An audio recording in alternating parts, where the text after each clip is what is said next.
Sejam bem-vindos. Essa é a primeira aula do treinamento de manutenção de drivers e vamos iniciar estudando a eletricidade, ou seja, a base de todo o processo para que a gente chegue a um conhecimento mais abrangente dos dispositivos, dos sistemas eletrônicos e como eles atuam e trabalham. Vamos iniciar então com ensinando, ou seja, explicando para vocês o que é eletricidade. A eletricidade, de forma resumida, ela pode ser explicada sendo o efeito provocado por cargas elétricas, tanto em desequilíbrio ou em movimento. Elas são oriundas de partículas subatômicas, no caso o elétron, de onde vem a eletricidade. Nós temos dois tipos de eletricidade: a eletricidade estática, que é o excesso de cargas elétricas. Geralmente isso ocorre em polímeros. E nós temos a eletricidade dinâmica, que é aquela energia que a gente realmente vai ser aproveitada para gerar algum tipo de processo, um movimento, um sistema eletrônico, sistema de iluminação, qualquer tipo que faça um deslocamento de elétrons, ou seja, a eletricidade dinâmica ela é o deslocamento de cargas através de um meio. Os fenômenos elétricos são provocados justamente por esse processo de deslocamento dos elétrons. Eles são ou excitados, através de processos como fótons, absorção de fótons saindo da camada de valência, ou mesmo através de um campo elétrico externo, que faça com que os movimentos, ou que os elétrons da última camada, os elétrons livres de um meio condutor ou qualquer coisa do gênero, sejam deslocados. Nós temos aqui um exemplo bem antigo daqueles de eletricidade estática. Aquela brincadeira que tinha de você pegar, cortar vários papeizinhos, colocar num local, pentear o seu cabelo com um pente plástico, geralmente na mesma direção, movimento. Isso vai fazer com que esse atrito entre o cabelo e o pente troquem cargas elétricas, deixando o pente, que é um polímero, com cargas elétricas positivas. E quando você chegava próximo de papeizinhos, ele atraía. Por quê? Os pedacinhos de papéis eles tinham uma carga elétrica negativa, eles tinham um excesso de elétrons. E o pente ele tinha uma falta de elétrons, ou seja, ele tinha uma carga mais positiva que o papel. Então ele atraía os papeizinhos para que ele entrasse em equilíbrio. Outro exemplo de eletricidade estática é quando o tempo está muito seco. A pele humana ela tem uma grande capacidade de armazenar cargas elétricas. Então a gente pega numa maçaneta, dá choque, pega em outra pessoa, dá choque. E isso é devido ao efeito de a gente começar a acumular na nossa pele seca cargas elétricas positivas. E elas querem entrar em equilíbrio. Então a gente acaba descarregando quando encontra um corpo que tenha uma carga elétrica negativa. Isso para entrar em equilíbrio. Então a gente descarrega, dão aqueles choques. Isso é de suma importância, porque nós vamos trabalhar com componentes eletrônicos, principalmente aqueles componentes que têm isolamento galvânico, como um MOSFET, optoisoladores, CIs, microprocessadores. Eles são muito suscetíveis à descarga elétrica. E é bem interessante que utilizemos EPIs adequados. Para quê? Para sempre estar deixando o nosso corpo num potencial adequado para a gente não acabar descarregando, às vezes, aquele choquinho que a gente dá em outra pessoa, acabar descarregando no MOSFET queimando. E às vezes é imperceptível, porque você não sente, mas ali ele está na ordem de 3.000 a 8.000 volts de tensão, que é o suficiente para fazer a ruptura do isolamento do componente eletrônico. É, questão da corrente elétrica, a gente pode fazer uma analogia com a corrente da água. Não é porque dois pontos têm uma diferença de potencial que a gente tem uma corrente elétrica. A gente vai ter uma eletricidade estática. Para que seja uma eletricidade dinâmica, é necessário que tenha um circuito, um local para essa corrente elétrica, esse fluxo de elétrons percorrer. Então, a gente não vai ter eletricidade se não tiver um circuito fechado. Aqui é um outro exemplo dessa parte de eletricidade. Por exemplo, um fio condutor. Ele tem elétrons livres, mas estão num movimento desordenado ali dentro. Tem vários elétrons, um roda para cá, outro para lá. E quando a gente aplica uma diferença de potencial entre suas extremidades, a gente faz com que esses elétrons se desloquem de uma posição de maior potencial para uma menor. Condutores. O... Para que haja corrente elétrica, a gente precisa de um meio condutor. Esse meio condutor ele precisa ter certas características para que os elétrons possam se deslocar. Se nós tivermos na composição química, no arranjo molecular desses elementos, desse meio, elétrons livres que possam se deslocar, a gente considera ele como um ótimo condutor. Por exemplo, estamos aqui, elétrons livres e tem ali a passagem de corrente elétrica. Então você tem vários elétrons que estão livres. E você, com uma diferença de potencial aplicada, você faz com que esses elétrons se desloquem. Caso você, o elemento ou componente não tenha essa capacidade, ou seja, na última camada de valência dele ou no arranjo molecular não haver íons ou elétrons livres, esse material vai ser de péssima condutividade. A gente tem aqui, por exemplo, o arranjo do átomo, ou seja, a organização das camadas de valência ali dos átomos de cobre e de ouro. Por que eles são ótimos condutores? Porque na sua última camada de valência, ele tem um elétron livre. E todo átomo ele quer ou absorver elétrons para ficar estável ou doar elétrons. Nesse caso, ele tem um elétron sobrando, ele pode facilmente liberar esse elétron para fazer o deslocamento. Então, por isso que o cobre e o ouro são ótimos condutores de eletricidade. Outra situação bem interessante que a gente precisa analisar bastante. A questão da eletricidade, ela surge efeitos em vários aspectos. Ou seja, os principais efeitos que a eletricidade pode causar são os efeitos fisiológicos, químico, magnético, luminoso e térmico. E todos esses efeitos a gente vai abordar durante o treinamento. Por quê? Principalmente o efeito fisiológico, que corresponde a nossa integridade física, a nossa segurança em trabalhar com equipamentos elétricos. Por quê? A eletricidade, ela não tem cheiro, ela não tem gosto, ela não dá para visualizar ela a olho nu, a não ser em casos extremos como um arco elétrico, um raio ou coisa do gênero. Então, o que acontece? A eletricidade, ao passar pelo nosso corpo, ela pode provocar choques elétricos. Ela pode propiciar com que uma corrente elétrica, ou seja, um fluxo um fluxo de elétrons se desloque de um ponto de maior potencial para um ponto de menor potencial. Isso pode ocasionar vários fatores, como queimaduras elétricas, como desfibrilação do coração, ou seja, ele altera o batimento cardíaco, fazendo com que possa chegar até a óbito. Outro efeito bacana é o efeito químico da passagem de corrente elétrica através de um meio. Por exemplo, a gente tem as pilhas, que são dois tipos de compostos ou elementos distintos, unidos ali por um ácido, e é gerado uma transferência de elétrons entre esses elementos. E se utilizarmos essa técnica para gerar energia, nós temos ali uma corrente elétrica que pode ser aproveitada. Esse é o princípio básico das baterias, principalmente bateria de carro. O outro processo de efeito químico muito bacana da corrente elétrica é o processo de eletrólise. Nós temos dois tipos, a eletrólise ígnea, no qual pegamos um tipo de solução líquida e aplicamos dois eletrodos nela.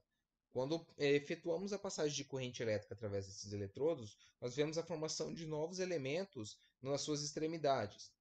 Como, por exemplo, aqui a gente pode ver que no anodo é formado o cloro e no cátodo é formado o sódio. A outro tipo de eletrólise é a aquosa. Através de uma passagem de corrente elétrica, um subproduto líquido também, porém com a necessidade de um eletrólito. Por exemplo, a eletrólise da água. A água pura, ela é um ótimo isolante. Ela é um isolante muito bom. Então nós precisamos aplicar nela um eletrólito formando íons livres dentro do líquido. E quando passamos isso propicia a passagem de corrente elétrica. Ou seja, quando aplicamos corrente elétrica numa solução de água e ácido sulfúrico, por exemplo, nós vamos ver que nas suas extremidades vão ser formadas de um lado o hidrogênio e do outro lado o oxigênio. Aqui que a gente pode ver como a água. A água ela é um ótimo isolante. Nós temos aqui a constante dielétrica da água pura, tá? A água com qualquer outro tipo de elemento dentro dela já passa a ser condutiva. Um sal, um cloro, alguma coisa do gênero já faz com que a água conduza eletricidade, porque ela vai ter íons livres dentro dela, íons e cátions. A gente pode ver aqui que a água pura ela tem uma constante dielétrica de 80,4, que é até maior que outros materiais como teflon, polietileno, mica, papel. A rigidez dielétrica da água chega próxima a 65 kV por milímetro, por metro, desculpe. Efeitos magnéticos. A passagem de corrente elétrica através de um condutor faz surgir um campo magnético na sua periferia. Dependendo do arranjo físico deste condutor, a gente pode tanto intensificar quanto controlar esses efeitos. Essa é a base de todo o princípio que a gente vai utilizar. Por quê? A partir dos efeitos magnéticos, nós temos ali a utilização em conversão de energia elétrica em energia magnética, que por sua vez é convertida em energia mecânica. No movimento ali dos êmbolos de um relé, de uma contatora, por exemplo, o sistema de resfriamento dos inversores. As ventoinhas utilizam esses efeitos magnéticos para propiciar um movimento mecânico. Nós temos a base dos próprios motores de indução trifásica. Eles utilizam os efeitos magnéticos que a eletricidade propicia. O efeito luminoso. A gente tem dois tipos de efeitos luminosos mais comuns, que é da incandescência e da emissão de luz, por exemplo, hoje em dia, na atualidade, de diodos. O sistema incandescente, o que acontece? O filamento de uma lâmpada, na ausência de ar, ou mesmo com ar, porém, na ausência do ar, por quê? O que é para não degradar o material, ou geralmente um tungstênio, não degradar e acabar rompendo esse filamento. Porque ele funciona, ele é uma resistência elétrica. A passagem de corrente elétrica sobre uma resistência, ele faz com que os átomos ali se agitem, os átomos não, desculpe, os elétrons se agitem de tal forma a começarem a se aquecer, e no caso do tungstênio ele começa a aquecer e liberar uma incandescência, ou seja, ele começa a brilhar, gerando luz incandescente. O sistema de iluminação via LED é um sistema muito bacana, porque se a gente for parar para analisar, como que ele funciona?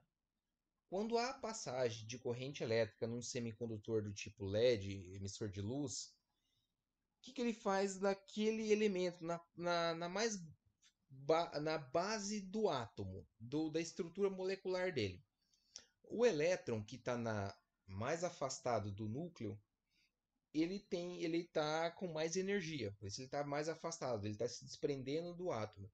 Então, quando é feita a passagem de corrente elétrica por esse circuito, ele meio que tende a trazer o elétron para mais próximo do núcleo.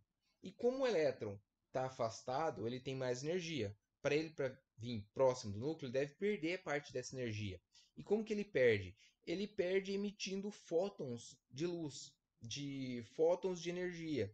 Ou seja, ele libera energia em forma de luz com a passagem de corrente elétrica por esse material.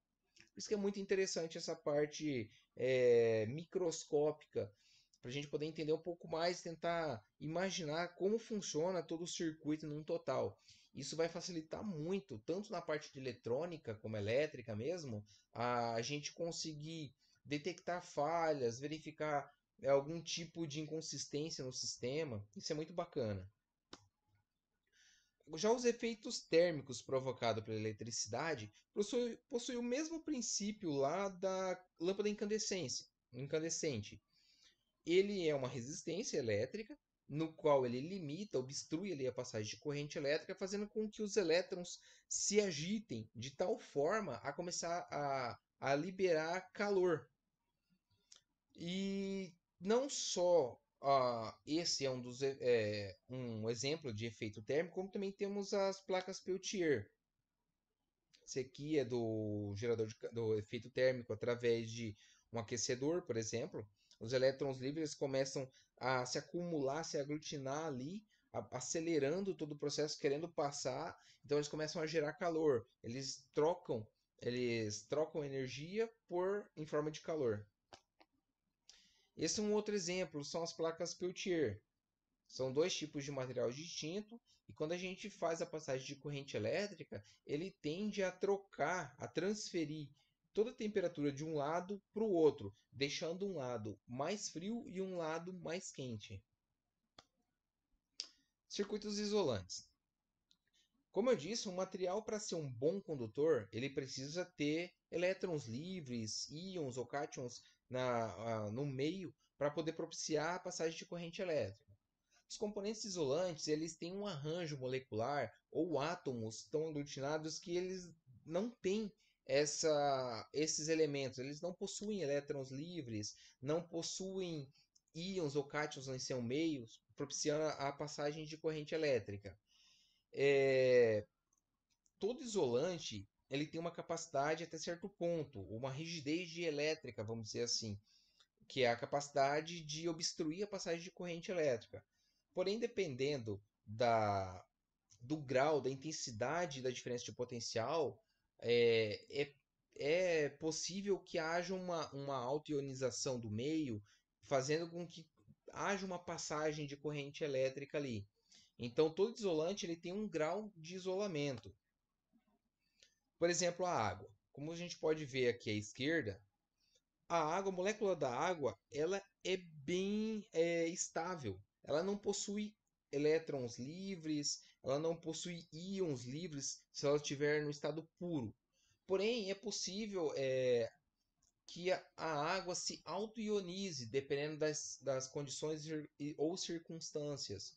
A injeção de algum eletrólito que faça surgir íons e cátions, como podemos ver aqui, duas moléculas de oxigênio, duas moléculas de água, que podem formar ali um íon e um cátion, que são capazes de conduzir corrente elétrica.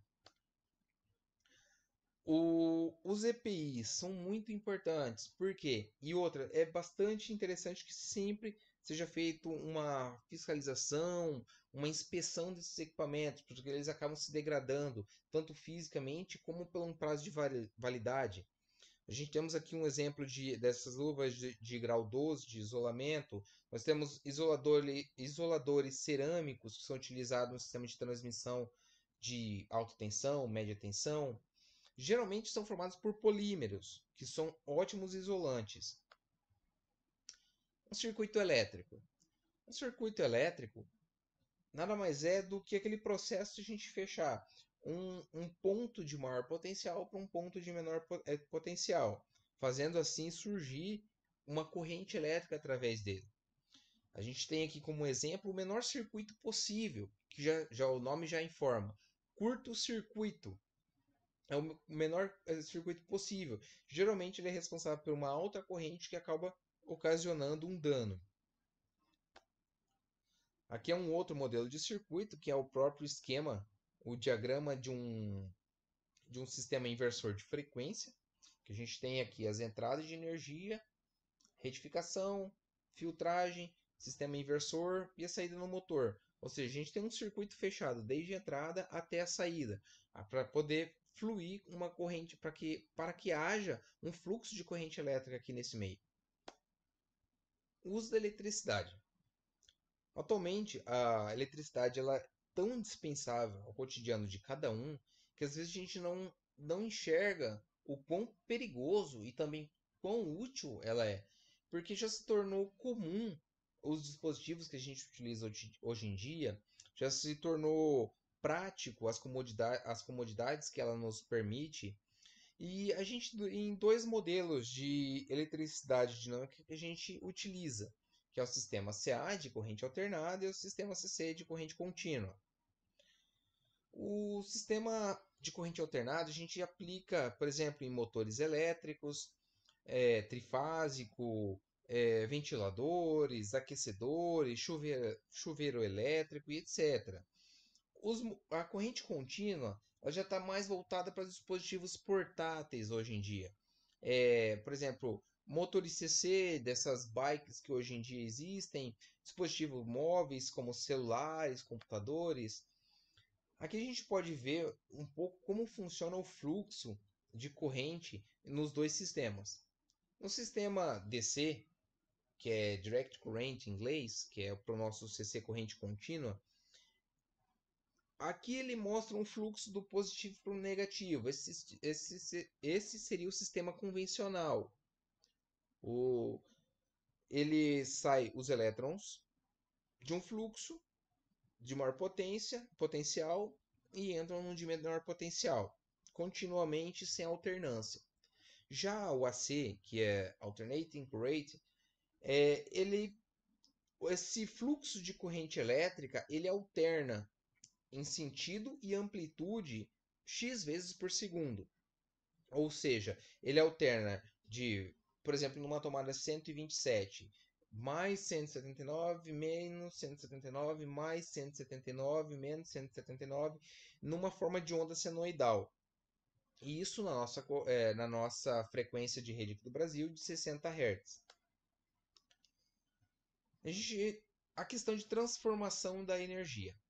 A energia ela pode ser transformada e convertida, controlada de várias formas. Por exemplo, num sistema de energia elétrica de televisão, entra a energia AC, é convertida para uma corrente CC, que é convertida em vários outros tipos de energia. Energia térmica, porque ela gera calor, luminosa, porque ela necessita da luz para gerar as imagens, e energia acústica, para gerar o som que a gente escuta nos vídeos. A gente tem um outro exemplo aqui de conversão de energia.